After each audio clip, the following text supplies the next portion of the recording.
415 current এরা, মানে যীশু খ্রিস্টের জন্মে 415 বছর পর। আলেকজান্দ্রিয়া ইজিপ্টের বিখ্যাত শহর, শিক্ষা, সংস্কৃতি, চেতনা, শিল্প এবং বিজ্ঞান সবকিছুর প্রাণ কেন্দ্র তখন। তার লাইব্রেরি হল, তার লেকচার হলসগুলি পৃথিবীর বিভিন্ন দেশ থেকে আসা পুঁথিপত্র এবং স্ক্রোলসে ভরা। তার মাঝখানে তার পোডিয়ামে দাঁড়িয়ে ক্লাস নিচ্ছেন এক নারী, হাইপেশিয়া। তিনি একই সাথে ছিলেন a philosopher, scientist and a mathematician. সাদা পোশাক, হাতে চকের ধুলো, বালিতে আঁকতেন বৃত্ত আর জমেট্রি দিয়ে মাপতেন তারাদের গতিপথ। তার ক্লাসে নারী পুরুষ সবাই ছিল সমানভাবে ওয়েলকাম।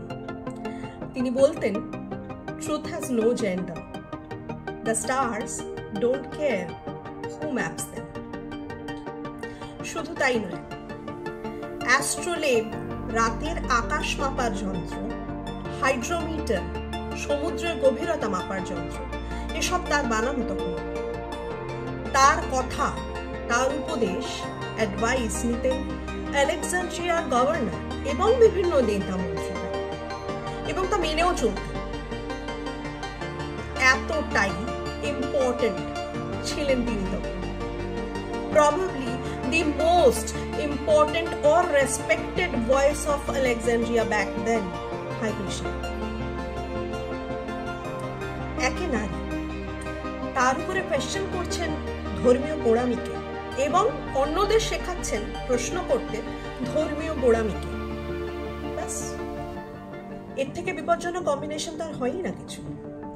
তিনি কুনজরে পড়ে গেলেন পেট্রিয়ার্কি আর রিলিজনে।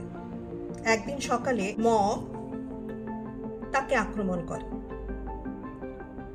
বাকিটা আমি এখান থেকে পড়বো গুগল থেকে। তারা হাইপেশিয়াকে গাড়ি থেকে নামিয়ে আনে, তাকে উলঙ্গ করে, আঘাত করে, সি শেল মানে যাকে আমরা ঝিনুক বলি তা দিয়ে তার শরীর ছিঁড়ে ফেলা হয়। লাইব্রেরিতে তার সমস্ত কাজ নষ্ট করে দেওয়া হয় এবং ইতিহাস থেকে তার নাম মুছে দেওয়া হয়।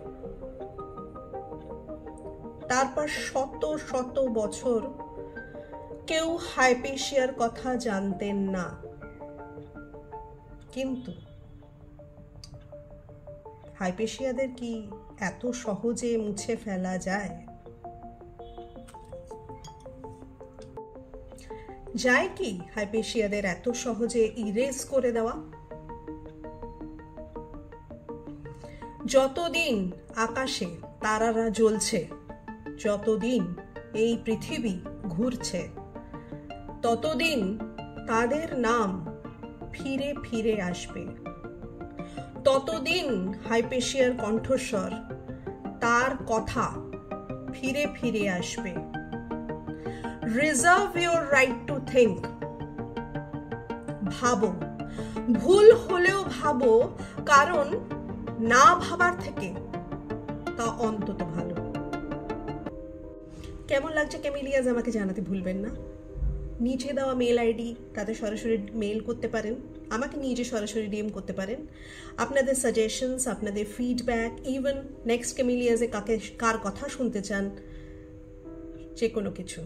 কিন্তু তার সাথে যদি একটু লাইক, শেয়ার, সাবস্ক্রাইব করে আমার এন্ধু বাড়ান, বাত বন যায়।